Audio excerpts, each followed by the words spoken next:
Om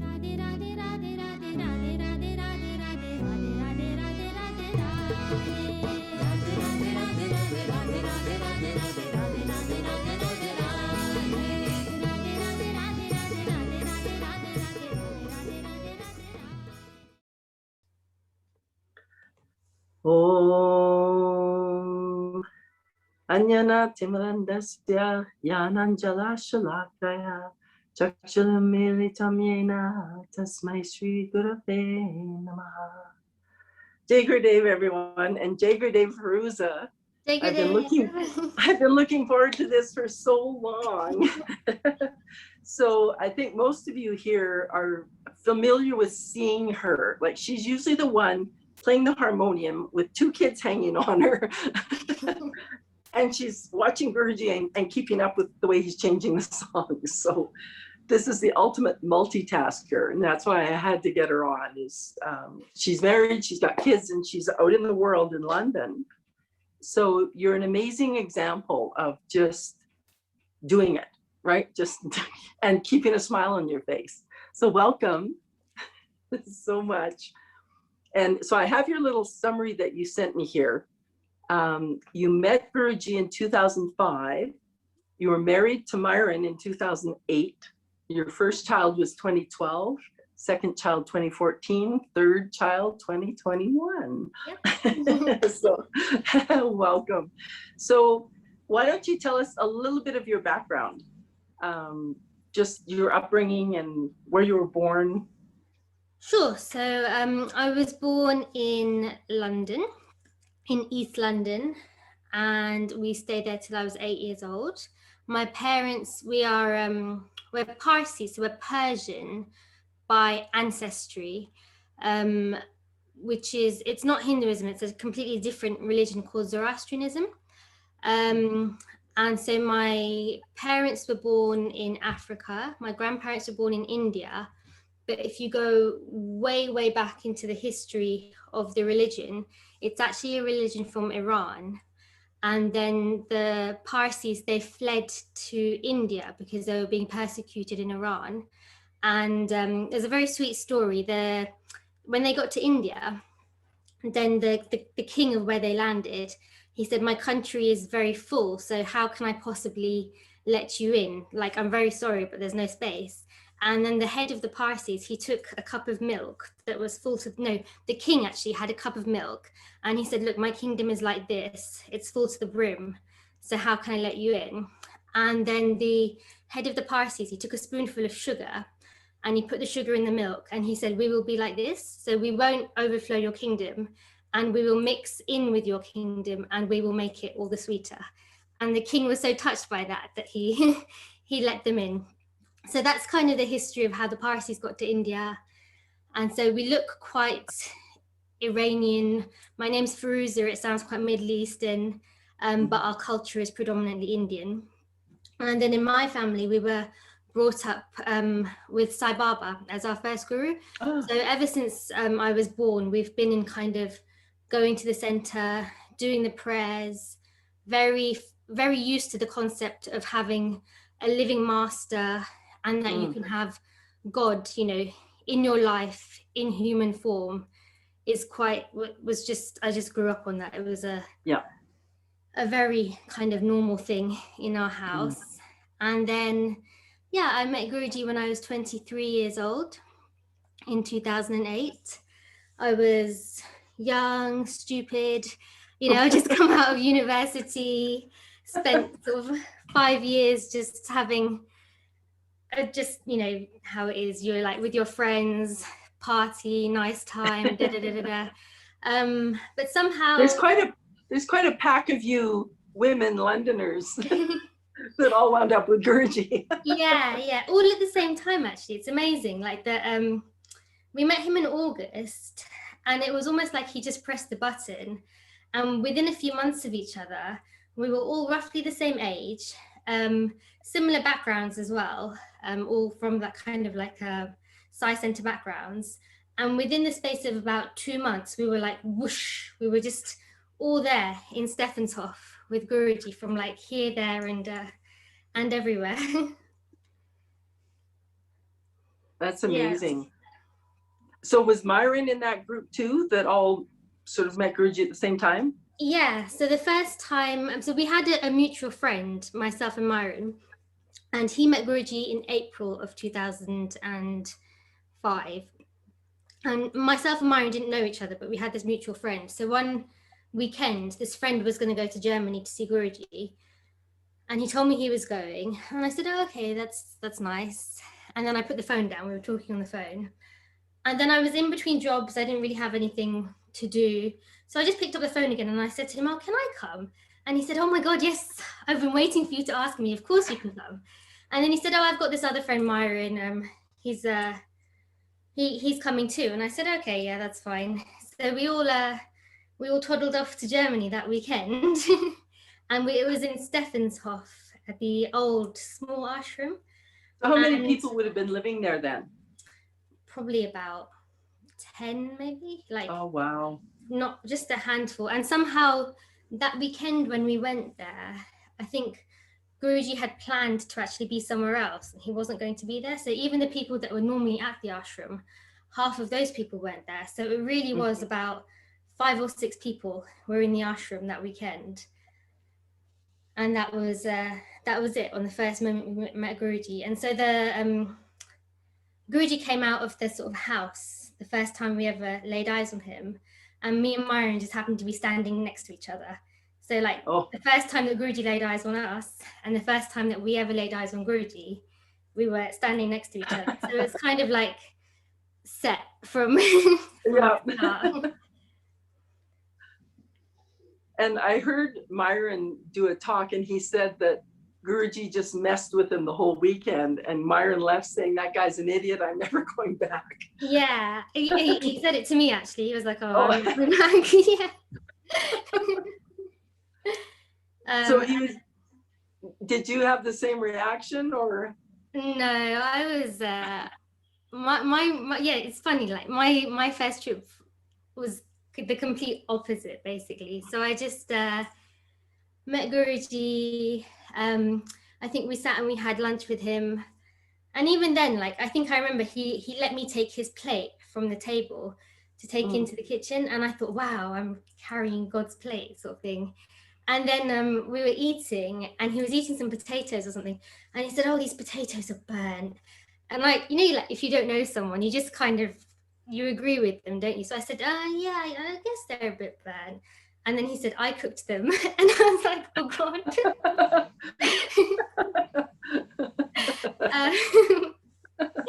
So that was one of our first conversations. And then I think the same day we were lucky enough to all have like individual interviews with him. Oh, wow. So this was, that was kind of like the thing that changed everything. So I was in this room with him, and I was just, I was already talking to him as if he knew everything about my whole life, my whole heart, my whole history, like everything. And he was kind of responding back, saying like, oh, who's this, what's that? But I don't know, I was just talking everything as if he already knows the whole situation, right, kind of thing.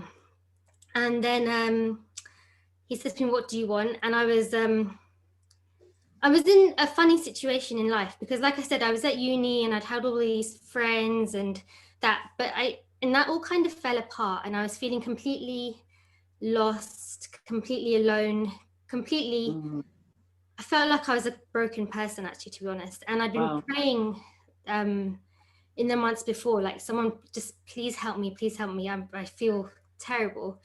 And then Guruji sort of burst onto the scene. And then, he just called me over, he held my hands, and then it was just in that moment, I just knew there was no dilemma, there was no question, we didn't have to play any games or anything. It was just like everything, and I was done. Like there was and that's the whole. Well, it's wonderful you were brought up in that culture, so you were ready. You already had the understanding. Yeah, that it's possible to have that divinity walking amongst you, and it's not, it wasn't anything that I had to adjust to or anything like that. Yeah. So when Myron said in his talk, he said, I'm never going back there.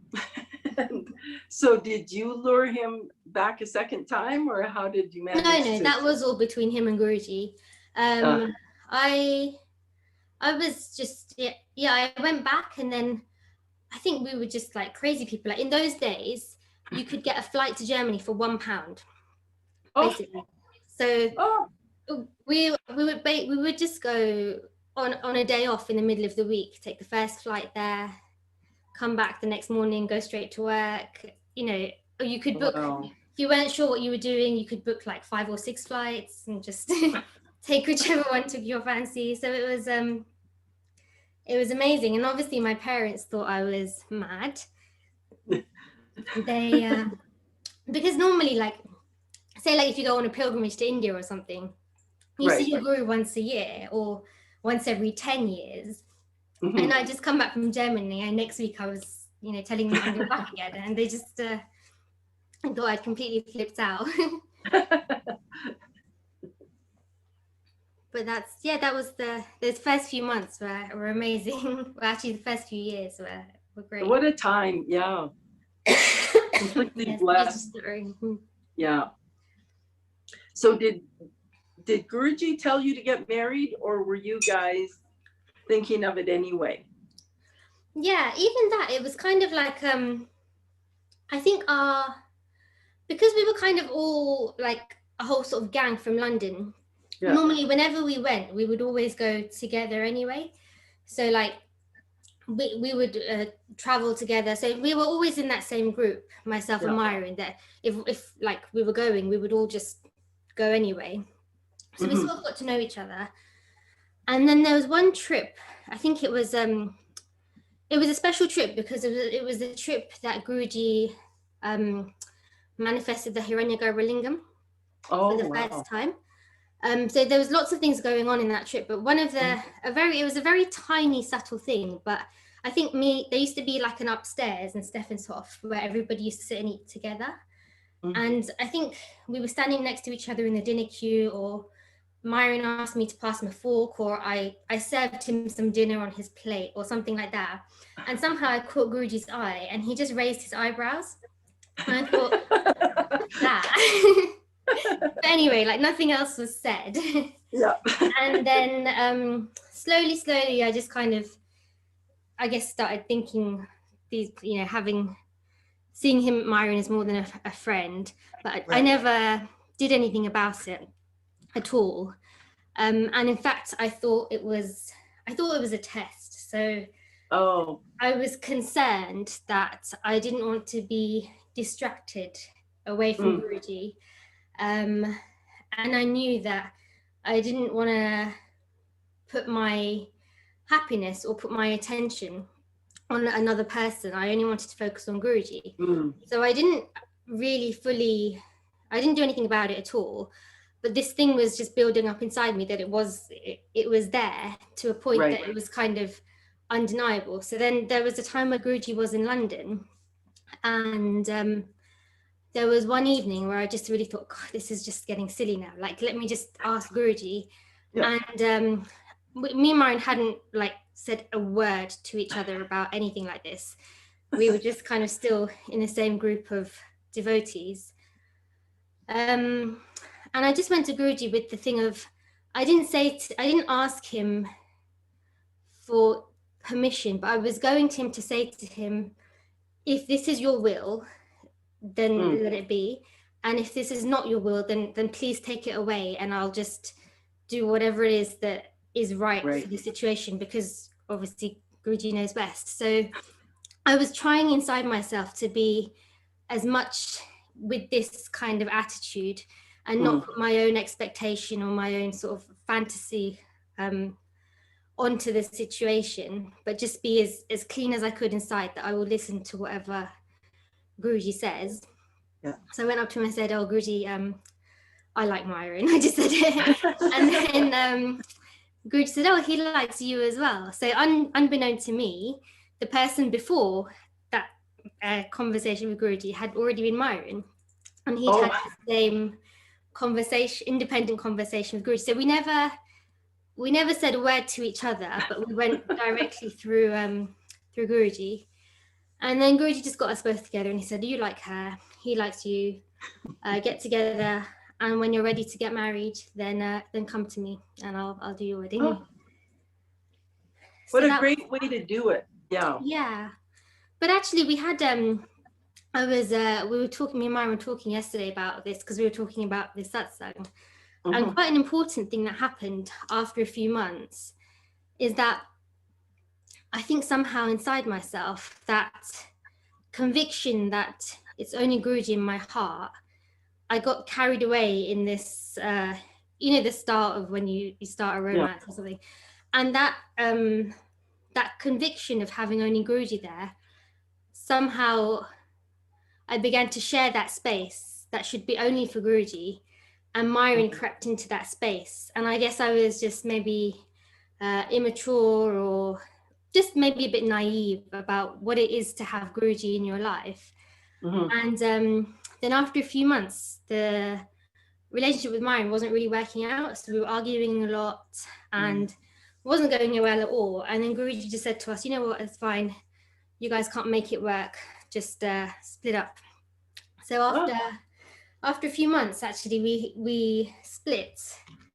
And then it was in those few months that I could like recalibrate and really understand what it is to be devoted to Guruji, have Guruji in your life, and to just really strengthen that thing that there is a space inside you it's not for anybody else. It doesn't work if you try and put another material thing there, be it a person or be it your job or whatever it is.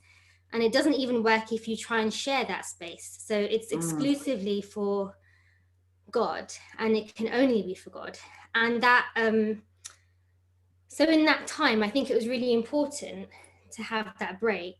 And I went from being kind of like this naive, having these notions of like a Bollywood romance kind of thing, a much more grounded kind of take on the situation, of what I wanted from it, and also what should be the way to approach the relationship when we have Guruji kind of pulling the strings and orchestrating everything. So then after about 8 months, then slowly we kind of got back, and again with Guruji's permission, we were like kind of engaged. And so it was a little clearer in your head how to juggle, because I know that's such a question amongst everybody is, where do you put people in your life? And like you say, make sure that the space for the guru is the guru. And I think a lot of like, even some of our family members, they always say to us, oh, you have to be balanced and you can't go too much into these spiritual things. But I think in all honesty that there isn't a balance. There is there's Guruji, and whether we're brahmacharis or whichever path you've chosen, the end game is the same. So, the Charana Slokam that we recite every day, abandon everything and surrender everything to me, that applies equally. That applies if you're a brahmachari, applies to devotees, it applies to all of us, regardless of which path. So I think if we approach all our relationships like that, so whether I'm a wife, a mum, a daughter, I'm first a devotee, and from that space of being a devotee, then I'm putting that into the other roles that I'm in. But it's not that I am a devotee, a little bit of a devotee and a little bit of a wife and a little bit of a mother. I'm fully a devotee, and from that comes the fact that I'm a wife and a mother and a daughter and a sister kind of thing. So it's not that I'm trying to be a little bit of each and juggle and balance everything, because there's no balance. There's only Guruji, and then everything comes down from him, basically. Well, and since he knows our dharma, he's the only one who can then instruct that pyramid that's underneath. Absolutely. Yeah, that's amazing. And so you had some time together before you finally got pregnant. Yeah, we were together for like 4 years. I think we were married for. Nice. And were you already singing? Like, did the singing and harmonium, was that already part of your life from the Sai Baba days? Or? Yeah. So singing, I think from when I was about 3 or 4, singing bhajans. Harmonium, I was learning like Indian classical music and harmonium from when I was about 11 or 12, I think, till I was about 16. And then I don't know if you know Indian parents. Basically, my dad used to completely embarrass us as children, and he used to keep the instruments in the back of the car. And if we ever went to anybody's house for a dinner party or anything like that, he'd get the instruments out of the car and make us sing, which when you're 10 years old is the last thing you want to do. But actually, I think it was good training for just, getting used to singing in front of people and right. things. So, and they sacrificed a lot, actually, my parents. We used to have to go 2 hours to our Indian music lessons. So they'd work the whole week. They wouldn't see each other. And then instead of relaxing on the weekend, my dad would be traipsing us up and down to London, myself and my brother. So it was immense sacrifices that I'm very grateful to them for, that they gave us that opportunity, which is now coming in useful. Now it's only now really that I can fully appreciate, how much they sacrificed and what they did, even just for something as simple as a music lesson, what they did for us, basically. So have they been able to see you perform for Guruji? Have they been to darshans? Yeah, they've been to darshans. They've come to Just Love festivals and everything like that. So. Nice. So they must be so proud. Yeah. That's our little girl. So on to the pregnancies. Did you, a lot of women go through sort of nerves and everything else when they're pregnant. Did you have a sense of the pregnancy being, Guruji putting something in motion, or? With Nishta, that's my first daughter. It was very, very specific. So we were in Germany, and I think I was just somehow ended up alone with Guruji in his, in the Bhajan Cafe where his kind of right, where he's got his little yeah. So I was in there with him, and somehow everyone disappeared. There's nobody else there. So I just kind of said to my Guruji, we're thinking of having a baby, but I think a few months before that, he'd given Myron's brother, he'd given him an icon, and he'd given him 2 of those, and it's the patron saint of children. So he got one, and we got one as well. And I just said to Guruji, kind of trying, but nothing's really happening. But we weren't really that set on anything. Right. You don't want to lose your independence, you don't want the responsibility and all that. But I just kind of mentioned it to Guruji, and he said, "Oh, really? That's nice." And he was like, "You're not pregnant yet?" And I said, "No." And he said, "Oh, here, let me give you something to help with that." So he did this, and then if I just show you, he made beautiful.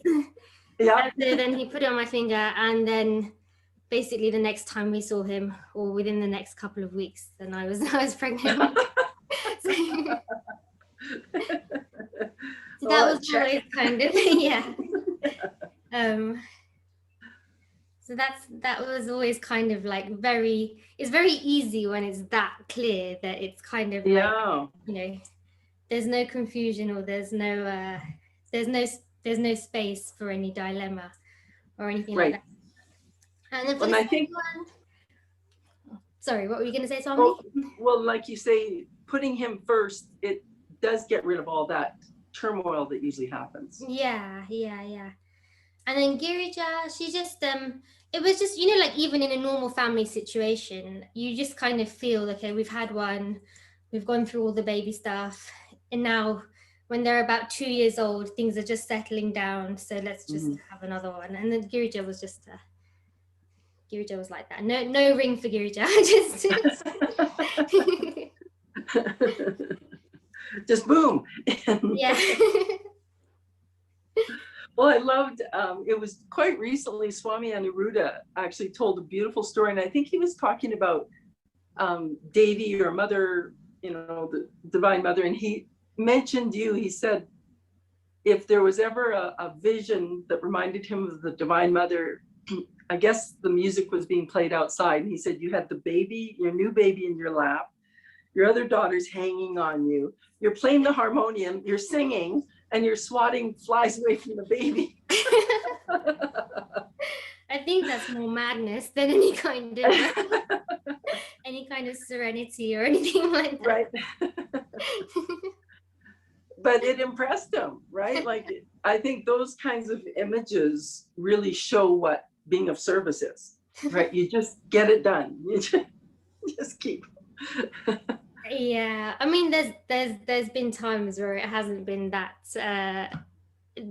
pretty an image. Or I think I remember there was one daishin that, again, it was a similar situation. The kids were just misbehaving, climbing on me, and I was trying to concentrate. And then I think I got so mad that as soon as Guruji finished singing, I just got up, I marched them out of the darshan hall and just gave them the telling off of their life, basically, when we got back to the room.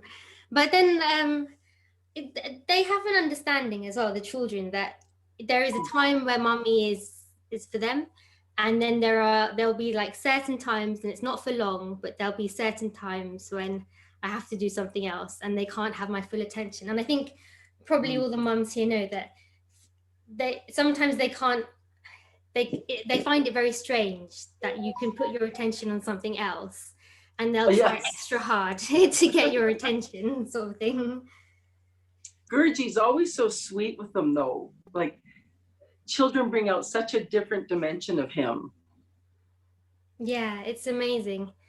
He's very sweet, but then I've also seen him be, sometimes it's like he holds them to the same standard that he would hold a grown-up as well. So he's very sweet, and then I've seen him be equally kind of like, oh, you're crying, what's wrong with you? Like, what's your problem? Sort of thing.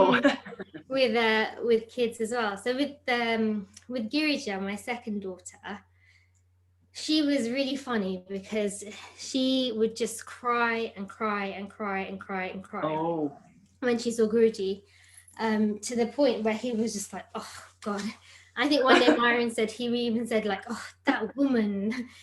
So we don't know what he meant by that, but he was not impressed basically by her reaction to him, to the point that he said when she was small, he said, oh, she'll be like this for 2 years, basically. So for 2 years, she just cried and cried. She wouldn't look at him. She wouldn't go anywhere near him. And Guruji would kind of play on it as well. So he'd just like take her off me. I think one time, much to our amazement, he just took her, went in his golf buggy and took her up to his place without any of us. She was just crying and crying and crying and crying. And then I think somebody else brought her back down again after about half an hour. And then there was one darshan when it was literally to the day almost of when Guruji said she'll be like this for 2 years. Like Guruji was so fed up with her that Myron even said, he said, you know what, don't take her for darshan unless she's asleep, because she'll just cry and she'll just annoy Guruji. So just, we won't make a scene, kind of thing. Yeah. So I was waiting for her to fall asleep in the darshan, and Myron took Nishta up. So they went separately for darshan. And then Girija, she was just 2, or she just turned 2. And she said, Mummy, I want to go for darshan. And I said, are you sure? You won't cry? And she said, no, I won't cry. So I took her back to the room, and then she started crying. I said, no, Mummy, I don't want to go to the room. I want to go for darshan. So we went back in the darshan hall. I sat down back in the music corner. And again, she started crying. She said, Mummy, I want to go for darshan. I want to go for darshan. So I took her, And sure enough, she didn't cry. She sat on Guruji's lap. And from that moment, it was like a complete transformation. And in Guruji in the darshan was like, wow, this has never happened before. And then, but it was amazing to see that he said she'll be like this for 2 years. We didn't do anything. And when she was 2 years old, all by her, completely by herself, she just had this thing that she wanted to be with him then. So for you parents out there who are so concerned that your kid can't have darshan, just persist. Yeah, and they'll by themselves, they'll just be fine. That's right. Well, and children feed off a mother's energy so much too. I noticed that if I got upset, my son would get upset. And so keeping yourself as calm as possible helps. But like you say, sometimes you just have to leave the room and read them the riot act. Oh, yeah. I think the people in the room next door me probably heard as well. So.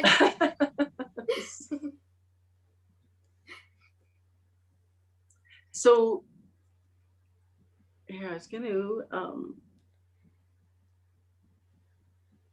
now, how old are your daughters now? 8 and 6. 8 and 6. So are they going to public school, or are you homeschooling, or? No, they just go to the school up the road. That's normal. So have you noticed any difference between them and say their friends, like just because they've got a spiritual lifestyle, or? I think that they are, there's obviously a difference, but they're very sure of themselves, both of them. So they're very, like, for example, with vegetarianism and things, they're very passionate vegetarians, very passionate. Well, they're not quite vegan, but we're vegan in the house sort of thing. So they understand completely. So they will, and I think because they have such a vast range of experience, like when we go to Springen, there's a Just Love festival, there's Navratri, and it's the kind of thing that most kids will never get to experience, that level of, I even say to them, like, it's so fun, like your life is so fun. Like it's amazing. So they're very happy, like they'll talk very openly with their friends. If their friends come around to our house, like, and they ask, like, who's this picture? Like, we've got a big picture of Narasimha in our in our corridor, you know, the scary one with the blood and blood. So most kids get scared of that when they come. They're like, what is this? And I think the parents look at the picture and they think, what? Where have I put my children? But they will happily tell them the story. Like if one of the friends wants to come into the prayer room, especially Girija, I think, because she's still very little, she's got no filter. So she'll just say, yeah, that's God. And because their friends are equally little as well, they just kind of accept what they say to them. So it's right. So I think so far they're small, and so there's not been any kind of conflict because their friends are equally small and equally innocent. So they'll just take at face value, you know, whatever Nishta and Girija say, they'll just go along with it. So Girija will come and tell her little 6-year-old friend, yeah, this is Krishna, and this is this, and her little friend is just like, okay. So and we're quite lucky like that, and the teachers as well. I've always been very honest. So, and I think not everybody has a situation, and not all the schools are the same. But if we ever need to come for Navratri or Guru Purnima or something, I'm a terrible liar. I can't lie at all. Whereas some people would say, oh, the children are sick, so they can't come to school. Right. I've always just been completely open. I've said, look, we have a guru. The ashram is in Germany. It's very special to our family. And we're going. And I mean, we got fined by the school once for taking them out for Just Love Festival. But it's, you know, one time out of all the times we've done is not the end of the world. So because they're young still, there isn't any problem. But that's, I mean, I would be very interested actually if anybody on the call has got older children, if they have any experience or any tips for me of what to do as the kids get older. Yeah, we can start opening up for questions. If any of you would like to comment or say something about that, if you've got some words of wisdom to pass on. I'm not looking forward to having teenagers. Well, you know, what I found amazing is I raised my son alone, and I learned Yoganandaji's Kriya Yoga because we were right next to his ashram in Encinitas, which, you know, was miraculous. I just stumbled in there not knowing anything. And I remembered going to their Sunday morning, and they had kindergarten, like they had Sunday school for the kids. So I sat in on it, and this room full of 3-year-olds were sitting and meditating. And that just blew my mind because, you know, he was at a Montessori when I was working, and it was chaos, right? So to see these 3-year-olds meditating was astonishing. And I think because of that foundation, when he became a teenager, he did chores, he was helpful, he didn't fight with me. And, you know, friends of mine were dealing with teenagers, and they were just, oh, sure, he's nice now, but you wait, he's going to turn into an asshole. Right? And he never did. He just, I think when you connect them that young to knowing who God is, and, you know, he even said to me once, there's an angel in my heart that comes out and tells me what to do. Wow. So you don't know what conversation's going on inside your daughters. Like, that's one thing that I think you'll be very thrilled when it starts developing more, when you become more aware of it, because I didn't have a nasty teenager. So you don't have to presume that that's going to happen. It's funny you say that, actually, because Guruji said, I think he said to someone, one of the darshans a few weeks ago, he said, whatever you give your children in the first 3 years, that is what stays with them. So no matter what happens after that, that's their kind of base. And when Girija was very, very small, I think she was about 6 weeks old or just coming up to 2 months old, Guruji was holding her. And he was holding her like this, and he goes, oh, she's going to go clubbing, she's going to go drinking. And I said, Guruji, how can that be? Because she's like your child. How is that possible? And he just said, he goes, there's always a time for everything, and then it will come back. So let's see what happens. But he has that assurance that, you know, regardless of the situation, he's got their backs, basically. So who knows what we're in for. Well, and I've even heard some of the Swamis talk about, they'll be traveling with them, and out of the blue he'll say, let's go out, and they'll walk into a pub, and everyone's in shock that this is where he wanted to go. But he's so relaxed, and he just starts up conversation with people he knows needed to talk to him. So you know, it's interesting. There's no sort of forbidden zone. Like if, exactly. You know, to send a bright soul into a club, oh well.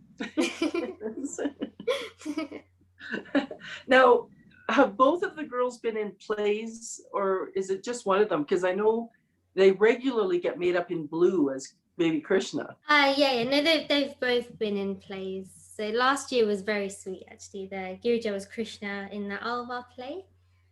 Well, and Guruji was crying. It was a beautiful scene. It was when she was looking over her mom's shoulder, waving. And I looked, you know, I was next to Guruji, and there's tears streaming down his face, and so then I started to cry. But it was so astonishing that kind of emotion could be brought up just by this gentle, loving play, right? Just a good-hearted. Yeah, it was very, like, Bhavani did an amazing job. Oh, and it was. She was one of the wild ones. She was one of the wild ones with you. Yeah, she was. Yeah, she's the same. She cleans up good. Yeah, that's right. Because just the depth of emotion in that play with very little words, I thought she just did a beautiful job. Yeah, and somehow even in the rehearsals, that scene would always bring up that same emotion. So even if there was chaos going on, you know, backstage or whatever, when it was that scene, whenever we did it, even if people weren't in costume or however it was, there'd always be like a hush kind of thing would fall on the situation. It's going to be too bad when they get too big to do that. Yeah, it's nice to enjoy them when they're well, good thing you've got a new candidate coming in. Yeah, it's true. Continue the family legacy. Now, is there a question come up there, Kanakadas? Yes, there's a question here. Jai Gurudev, could you tell us, is there a special experience with Guruji? The question I would say, I have an experience that taught me a lot about what it is to be kind of on this path and things. So when the children were younger, I'll be honest, I was very, very much struggling with the fact that I didn't have the same freedom as I had before. I didn't have the same access to Guruji as I had before because I had the responsibility of the children. And I was frustrated that Myron obviously still did have pretty much the same life as he had before. And, you know, there was no restriction on when he could go and see Guruji or anything like that. And so this was, the seed of it was there when Nishta was born, and I didn't resolve it. And it just obviously, when we had a second child, the burden on myself doubled. And so this was kind of building and building and building.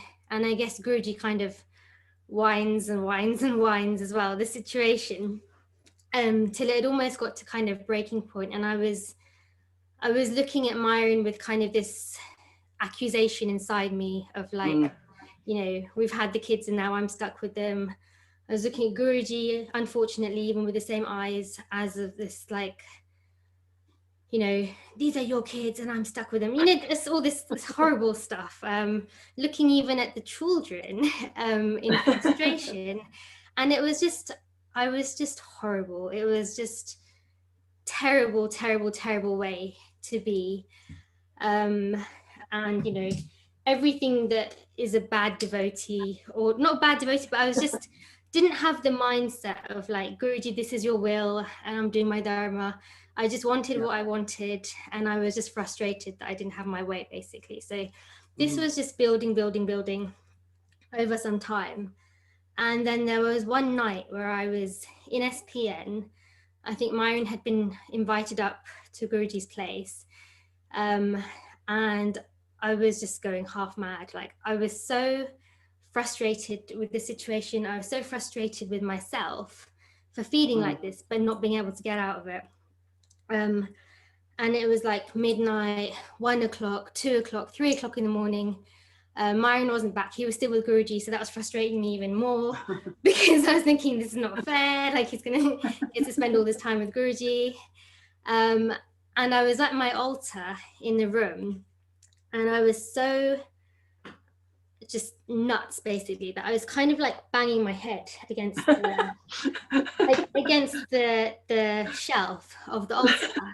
And I was so fed up with being in my head that I was doing this action. So I was pulling at my hair and just, you know, like every stereotype of a crazy person. That was basically me in that situation, until it got to about maybe 3:30 in the morning or something, and I was just exhausted. So I just lay down on the bed and I just said, Guruji, very dramatically, I can't do this anymore. You have to do something, just take it all away. And I kind of didn't quite fall asleep, but kind of passed out, sort of thing. And then I think maybe about half an hour later, my phone was flashing and I had a message saying, oh, Guruji's calling you.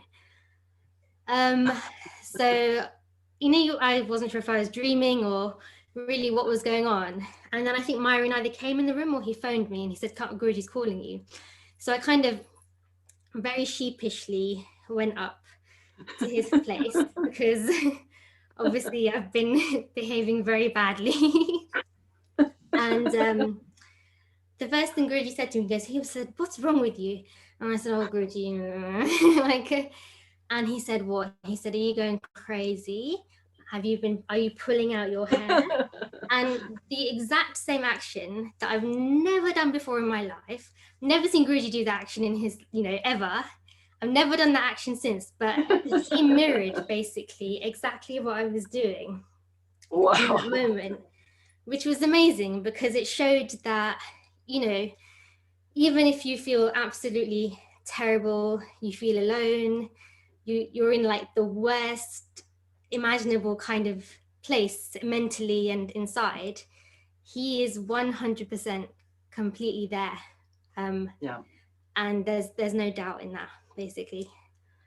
So that is something that kind of really stayed with me. He was in the room with you at the altar. Yeah. So you're never alone.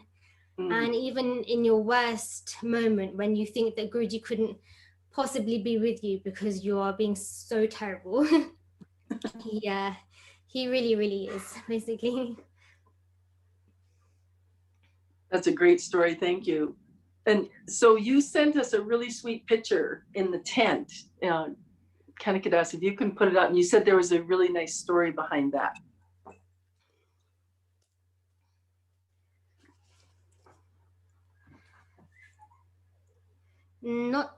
This is the kids in the play. Yeah.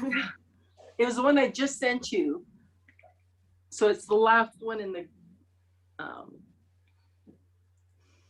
where she's standing with Guruji in the tent. So would that have been Navaratri? This was I think it was the Gayatri Yagna, this picture. Oh, okay. In the tent, I don't see it at the moment. I just sent it to the support group. Ah, okay. Yeah. Just a moment.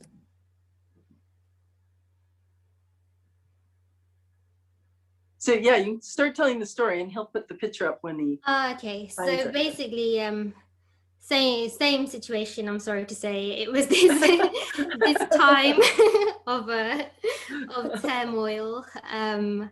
So it was the Gayatri Yagna. So you stay up all night and then we start again the next morning. And I think I obviously couldn't be in the yagna for the whole night. So I had to leave the tent, come back to the room, again frustrated, annoyed that I was stuck in the room and everybody was at the yagna with Guruji. And this time, basically, I took the frustration out on the kids. So they weren't going to sleep, or just over something very normal in kind of a mum-child interaction. Yeah. But I just went nuts at them, and I was like, shouting my head off at them and just being just awful. So then, obviously, when eventually they went to sleep, this guilt was building up inside me, and I was just feeling really, really bad. So even though I was in the room, like I couldn't sleep, and I was just feeling terrible. I was thinking, I'm such a bad mom, I'm such a bad person. And then so I just went and sat at the back of the tent, and then I think Guruji was just walking out of the tent, and I just made it run for him, basically. It was that he's not often kind of just by himself without anybody. So I just ran up to him and said, "Guruji, I'm so sorry. And he was so sweet, and he was just like, "Oh, it's fine. It's okay. It happens." And I think that's what I wanted to share, is that if as we're not perfect, basically, and Guruji knows we're not perfect and that we're fallible, but his love and his support will never leave us, basically. So we have the same, as devotees, we have the same or sometimes even more challenges if you're a mum, or in a marriage, or in whatever situation. But he's not looking for us to just be some robot tick box person that just does everything perfectly. What he's looking for is that we're just sincere with ourselves, and that we're just sincere and honest with him as well, that we're not trying to put up some front of being the perfect devotee or perfection, that he sees us for all we are, and as long as we're trying our best, he you know, he'll always be there, basically. Well, and I love that saying of his where he says how important forgiveness is, and he says first forgive yourself, right? And I think any parent is just horrid at, you know, oh no, I'm the worst parent, like there goes the Mom of the Year award, like you just are hammering yourself constantly. And if you can just lighten up and sort of acknowledge you did your best, forgive yourself, forgive the kids, right? Yeah. Because everyone snaps at some point. And I think what can sometimes also happen quite a lot is, like, for example, if you go to a Sangha meeting in your country, or if you're in SPN and you see a mum walking in with her kids kind of pristinely dressed, you know, lit up, what people don't realize is for that kind of 10 minutes of being in the temple, you've been trying to leave the room for 3 hours. The room is like a bomb site. There's clothes everywhere, there's toys everywhere, there's food everywhere. You're screaming at the kids. They've been in a timeout already 3 times because they wouldn't listen to leave the room. And so to get to a darshan or to get to a temple prayer is like a whole day's event. But no, obviously, like what you see in the outside, like when we finally get there, people only see this small, very tiny window of like snapshot that looks very proper and very perfect and very ideal, but no one sees the backstory of what's been going on behind, basically. So I think it's just, you know, never assume that you're like anybody else is any better than you, or that somebody has it all together, because we're all have our own struggles and we all have our individual situations. And we're doing our best to be sincere in our path that Guruji has set us on, basically. And I think if you do make the mistake of thinking I've got it together, for sure Guruji will throw a temper tantrum in there. One of the kids will lose it. I remember I think it was the first Just Love festival I got to, and I was sitting talking to Bhairavi. We were outside of the Bhajan Cafe, and I was just reveling in how perfect and wonderful everything was. And she was watching Anshul's son, the creative one, right? Yeah. And we're talking, and she's looking at the grass, and she goes, and his clothes are off. And he had stripped and he was buck naked and he was running around Shiva. And she was just like, gotta go. And she took off the hill. And I loved it. I loved that life was still going on. It was an ashram, but life was still happening, right? The kids weren't forbidden to come unless they could perform perfectly, or right? Yeah, exactly. Yeah. It's just... But I think on the flip side of that as well, the kids have to understand that there is a certain discipline and a certain reverence for Guruji and a certain level of behavior that is acceptable.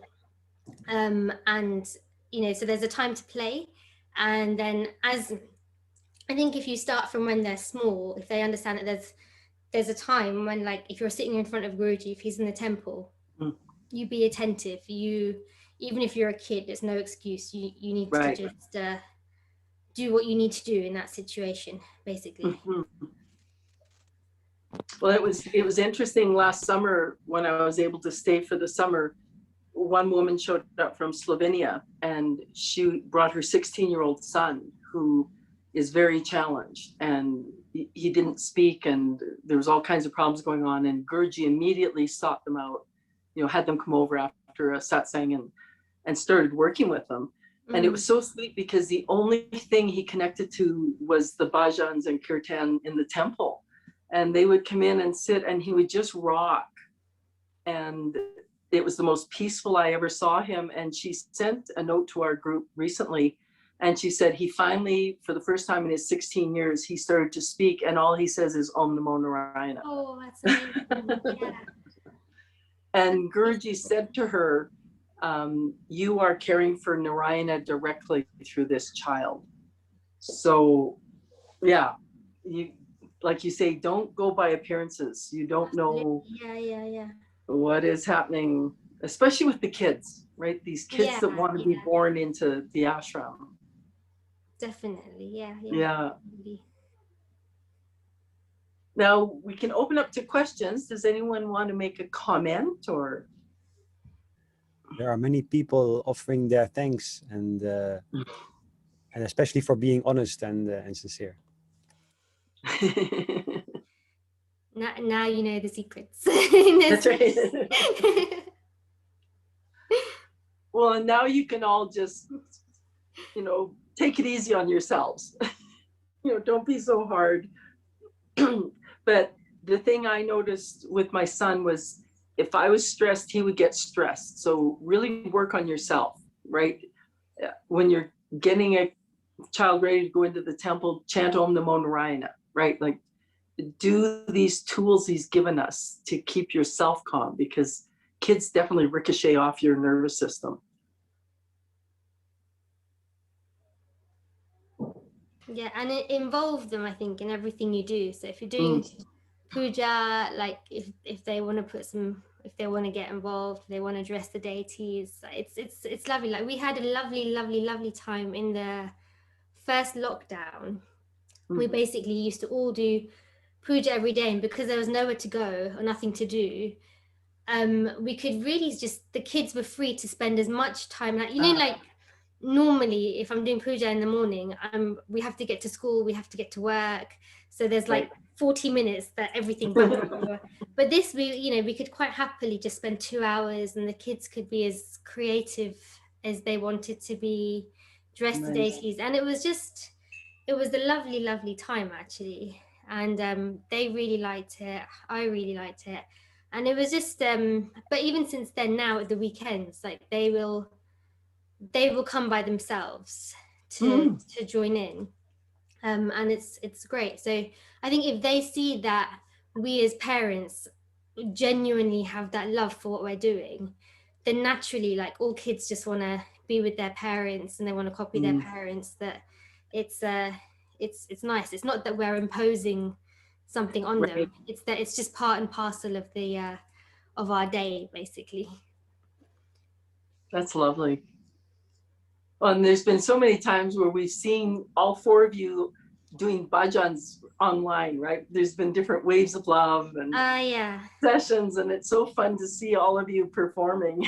This involves some bribery, I'll be honest.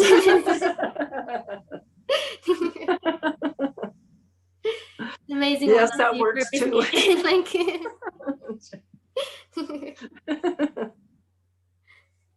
Well, that's why I love hearing Guruji's stories too of childhood, because he was mischievous. Yeah. So, yeah. Kanikadas, were you going to say something? Yeah, I can share some more of the photos you sent. Oh, great. So he'll put up some photos, Firuza, and you can give us a story. This was in December. So the girls, they do South Indian music lessons with on Zoom with a very nice lady in India. So she was doing a Zoom program, and this was just them dressed up for the program. How long did that take? It wasn't too bad actually. Good.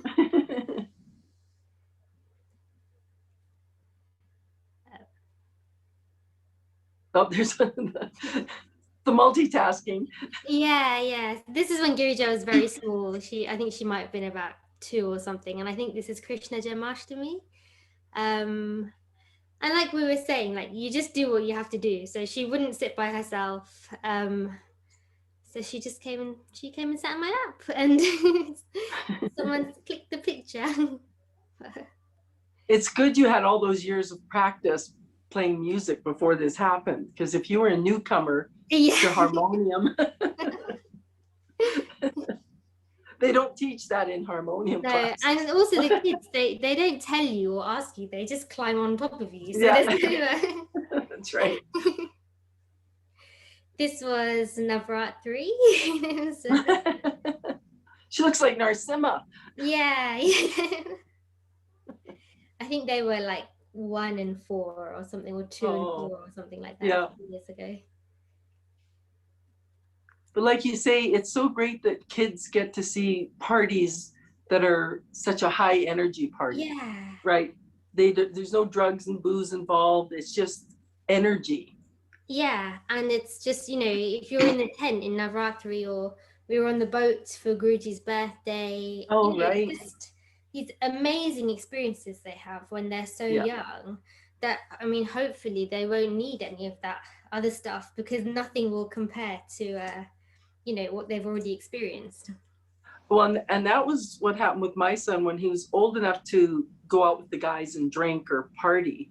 I remember the first time he tried it, he was like, "Don't wait up for me, Mom. You know, we might just crash at this guy's house and we might get really wasted." And, you know, he was playing the card, right? So I said, "Okay, well, be safe, have a good time. Don't let anyone drive drunk." And he was home within an hour and a half. And he said, "That's the most boring party I've ever been to." Because they're all just sitting around getting high, but there's no dancing or singing or anything. There's and not, he just no joy even, probably, is there? no joy. And yeah, he walked out. He just couldn't take it. So you're setting them up, you're setting the level very high for them, for what's a good party. Yeah. You know, if a God realized master isn't going to walk through, it's useless. Yeah, it's just no point. That's right. Oh, this is adorable. This is so cute. So basically I think we came for Christmas and we just arrived. We just driven from England. So that's why the kids are dressed like that. And Guruji was in the temple. It was after the temple prayers.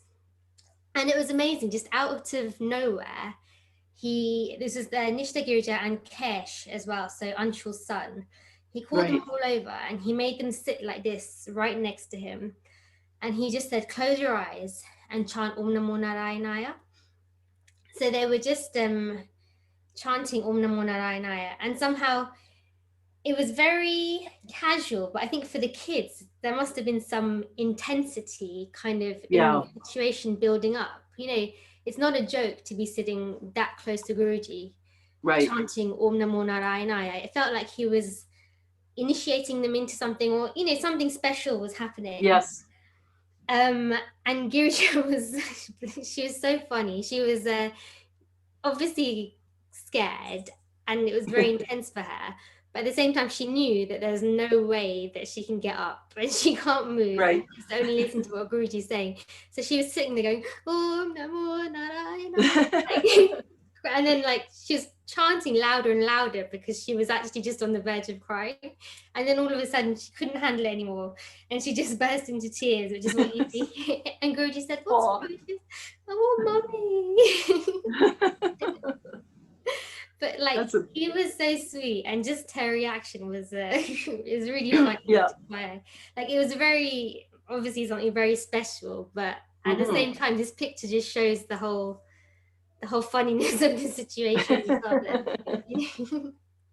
But, you know, we don't know what he's doing with the kids, but it's always, nothing is ever in vain, and everything is always very, very, very specific, I think. Like it is with us as well, but you can, as a parent watching how he is with the kids, you have that clarity to see it a bit more clearly, just how very specific he is in every interaction. Well, like you say, since he said that they come in completely differently than devotees who find him. Yeah. So he could be working on them at levels we can't even comprehend. Yeah. Because they're already at that state. So he's waking them up. Yeah. Yeah, that's amazing. Oh. And this is Christmas. So on Christmas morning, every year, then they have the baby Jesus, and Guruji invites all the children to do the Abhishekam on baby Jesus. So this is Girija offering some water to baby Jesus. So she's come out of her crying phase, and she's now willing to. Yeah. Nice. And that you in the back with the concerned mom look on your face? Yeah, always with the concerned mom. Always with the concerned mom look on my face.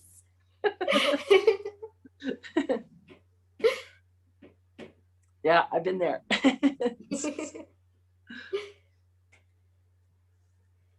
Well, you have great pictures. Like when your girls are old enough, they're not going to believe, right? Like when they fully comprehend who Guruji is, and you show them these casual pictures. Yeah, it's true. It's amazing. Yeah. We have one question coming up. How to put Guruji first in daily life with a little baby and household, etc. I think it's. Hang on, I have a little visitor in the room. Oh. She won't come on. She's. The trampoline's over. Yeah, no, it's way past bedtime for them. Running amok while I'm not there to put them to bed. That's right. Myron's feeding them sweets, and they're. Yeah, I'll have to deal with the consequences when I make them get off the call. How to put Guruji first and then it's the Bhagavad Gita, and it's karma yoga. So you do your duty. You like, no one's saying that you have to pray and do, sit in your altar room for so many hours a day and do this sadhana and that sadhana. You can do, if you have a small baby, your duty is to the small baby, and you have to do everything you can. But so putting Guruji first doesn't mean that you're putting your it's not like you have to tick the boxes of what it is to put Guruji first. It's something that's inside you. So you can be doing everything on the outside, but if you're there inside with him in your heart, then you are naturally putting him first, and naturally everything you do becomes an offering to his feet, and everything becomes a sadhana. So like for myself, there's everything is a juggling act, basically. So there's the housework, there's the kids, there's the cooking and everything. And sometimes the cooking wins, sometimes the housework wins, but there's just a few things that are like non-negotiable. So I'll always make sure that I just do at least one Guru Stotram somewhere in the day, kind of thing. And when the kids are small, I think that's almost, that's all you can do really. But you can still, like Guruji says, at the end of the day, even if you haven't thought about him for the whole day, if you just, at the very end of the day, just offer whatever you've done back to his feet, that's what he's asking for, really. So it's just, I would say, just keep it simple. Don't try and be perfect or feel you have to fit some mythical devotee perfection. Just do everything you can in an attitude of offering it to Guruji, and it will be sanctified, and it will be him first, just naturally, basically. There was a amazing clip showed up on YouTube maybe a year ago, but this baby was crying hysterically, and it was a very young baby, maybe 2 months, and the dad got really close to his face and he went, "Oh." Yeah. Did you see that one? And the baby just... and the baby stops. Yeah. So, and also I've encouraged people to even play Guruji's. There's some really great YouTube clips of him chanting Om or chanting Om Namo Narayana, and they go on for a long time. They're like an hour. And sometimes that background noise will settle a child. Yeah.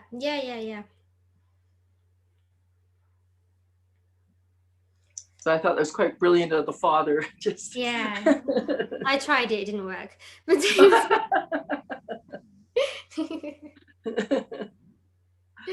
So the question is, could you share the story how you lost your voice, and was it break in your singing? Did you lose your voice at some point? Yeah, I'm also wondering. I lost my voice one Guru Purnima because I had but that was before the children. So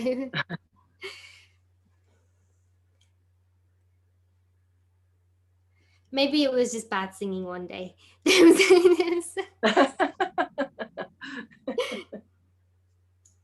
How do you find the endurance? Because those all-nighters, the Matajis and Prabhus are alternating all night long. Like, how do you find that strength, or how does your voice not give out during those long sessions? I think it's just built up over time. So you know, you sing in the ocean for 5 or 6 hours, and then we sing for these events. And now actually with the Matajis and the Prabhus alternating, it's much easier because you have a break. But you know, I mean, you've probably experienced this as well, that the nights, they go so fast if we're in Shivratri or if we're in a Kartik or something like that. You know, you sort of blink and you've come to the end of the end of the night, and it's so fun, and the energy is so high, and Guruji's there that there's no you can just keep going probably in a way that you would never imagine. And you can't sleep if you wanted to, you know, so there's no point in leaving the tent and lying down because nothing happens. You don't fall asleep. Yeah. You must have very powerful vocal cords at this point. I think, do you know what, to be honest, I think sometimes I probably sing a bit wrong. Like, you're supposed to sing from a bit lower down, but I think I sing from my throat, which probably isn't the best way of singing. But yeah, I know they tell you to pump from your stomach, but the speed that it's going at, like I watch you guys, and sometimes Guruji just speeds it up and speeds it up and speeds it up, and I don't even know how you're breathing. I think he just puts you in the zone, and then it's You seem to be able to pick up his cues very fast. Like, I notice he'll alter things while you're singing, and he'll look at you, and I guess it's just practice, huh? That I think a lot of it comes with. Sometimes I feel actually like I'm really dumb when it comes to his cues. So in that moment, like, he'll kind of mouth something across, and you just I'm that person that never ever understands what he's trying to say. But I just kind of nod and smile and hope for that somehow it comes good. But he on purpose, I think he's always, sometimes what happens, like in those music sessions, it's like it's a microcosm of the macrocosm. So he kind of, you know, he knows exactly which buttons to push, and it looks like it's all very fun and very nice, but there's always something he's trying to teach and trying to sort of get out from you, sort of thing, in those situations. Well, and that's one thing I found so beautiful in the Hindu marriage vows, is that it acknowledges that you are here to help each other through your dharma and your karma. Like, and I've never seen that in any other wedding vows. Like, so what happened with your wedding? Was it in Germany, or where did you two get married? It was in, the ashram was basically still a building site. It was in 2008. And it was, Guruji he officiated everything. So even all the ceremonies before, it was really nice, really good. And so in that situation, do you just do a civil wedding in London and then you come to the ashram, or? Yeah, so we had the wedding with Guruji in Germany, and then just to kind of keep the family and the parents and everybody happy, we had another whole Hindu ceremony here again. Oh, wow. And then the civil ceremony on the same day. So you're really married. There's no doubt you're really, really married. Triply married. That's right. No more questions from this side. Well, Firuza, this has just been a joy. I'm so glad you had time to come give us all this backstory to what we've been seeing with you and enjoying all your amazing music. So thank you so much. Thank you, Swamini. And thank you, everybody. Everyone have a great week. Let's end with a Shanti, okay? Om Shanti Shanti Shanti Shri Gurubhyo Namaha Hari Om. Prem se bolo Shri Swamini Vishwananda ki jai. Thank you all. Take your day. Take your day. Bye bye. Bye.